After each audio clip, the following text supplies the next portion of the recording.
everyone, and welcome back to another video. My name is Irina and I am a model horse photographer, artist, and blog writer. And in today's video we're going to be talking about 5 beginner model horse photography tips. So tip number 1 is about choosing your model horse. Especially if you're a beginner, I would recommend going for a horse that's easy to take pictures of. Something that maybe is resting a leg or is pointing its head sideways. Those are generally the easiest models to photograph because there is simplicity in the body position that is a normal horse pose that you are seeing, and there is some sort of interest element such as the head tilt or the resting of a leg.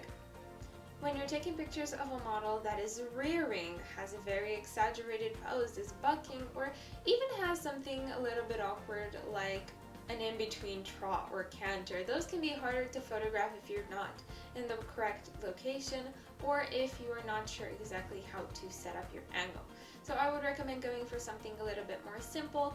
Obviously, don't go for something that looks too awkward, such as a horse that is purely standing head straight. If you have a model like that, those tend to look a little bit unnatural. So just choose something that's lighthearted and you like taking pictures of, because at the end of the day, you have to choose a model that you like and one whose aesthetic you find pleasing.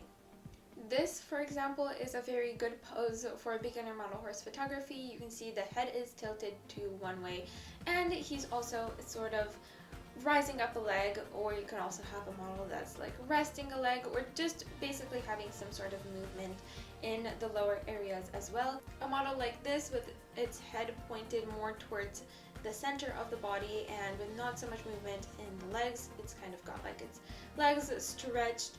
That is a little bit harder to photograph as a beginner, as you have to find more focal points and adjust the angle of your picture to suit the pose. So I would definitely recommend going for something like this, just keeping it simple as opposed to something like this. Tip number 2 is about the angle of your shot. There is nothing wrong with just going simple and having a plain sideways shot of your horse. Sometimes, and for certain models, that is just the angle that looks best, and each model has its own preferred angle. For some horses it is that sideways view, for some horses it's a profile shot, for others it's a detail highlight of a certain feature. So it's important to find sort of your model's preferred angle, the angle that your model looks best in and is most aesthetic in. But for your first shoot, I would recommend, if you're going for a simple model, just keeping it simple. You can even angle your shot sideways to get that profile picture, or even just a straight up sideways photo that is more of a conformational shot and something a little bit more simple and elegant. Tip number 3 is background elements. Make sure that your background doesn't have any elements directly sticking behind your model. This also applies to portrait photography in humans. You want to avoid lampposts and just random stuff sticking out of your model, especially around the face when you're doing human portrait photography, but that also applies to model horse photography. Only in a little strange translation, because in model horse photography, we're not looking out for lampposts, we're looking out for blades of grass, bits of shrubs, any soil materials or rocks that are just positioned awkwardly. I don't like to manipulate my setup very much, especially when I'm shooting outdoors and I'm working with natural elements. I don't like moving things around. I like moving the model and moving myself to suit that particular area. So just any sort of element that interferes too much with your model at first is best to steer clear of. Now, this is something that I've talked about before, and it's learning to use your camera and your equipment. Either if you're photographing horses with your phone, either if you're using a good quality camera, it is important to learn what it can and cannot do. That is something I've seen a lot of photographers do. It's something I talked about in the past, is people just getting overexcited and going out on shoots and not knowing that their camera is on auto mode or on manual mode and how to exactly change those settings. So I would recommend watching video tutorials, going on YouTube, learning about it, asking friends if they've ever done photography, even taking photography courses, just simply learning all of the settings, learning how your camera functions, what exactly is a diaphragm, how to use the ISO, and a lot of these things that just can make or break your picture at the end of the day, because if you don't know how to use these, you're most likely going to get frustrated because your photo is under or overexposed, and just little things like this that can be fixed by your knowledge of how to use your camera or phone.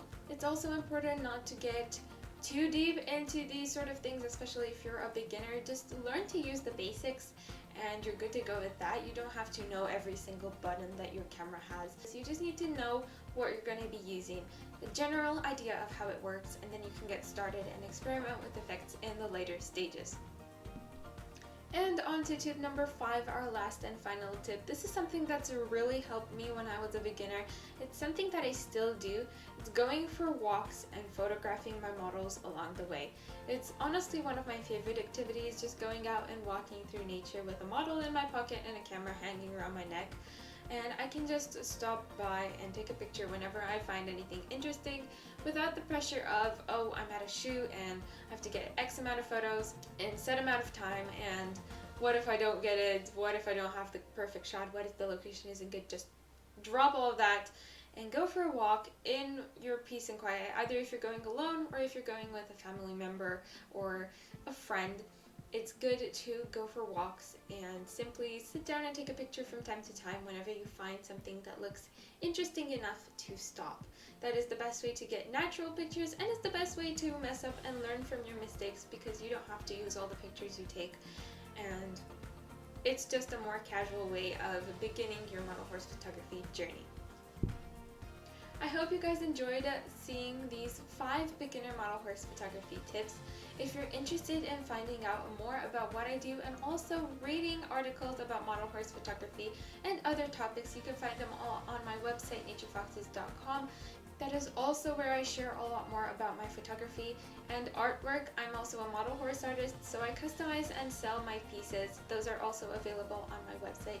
And if you like this video, please subscribe, give it a like, leave a comment. I'm open to answering all of your questions, and I'll see you in the next one.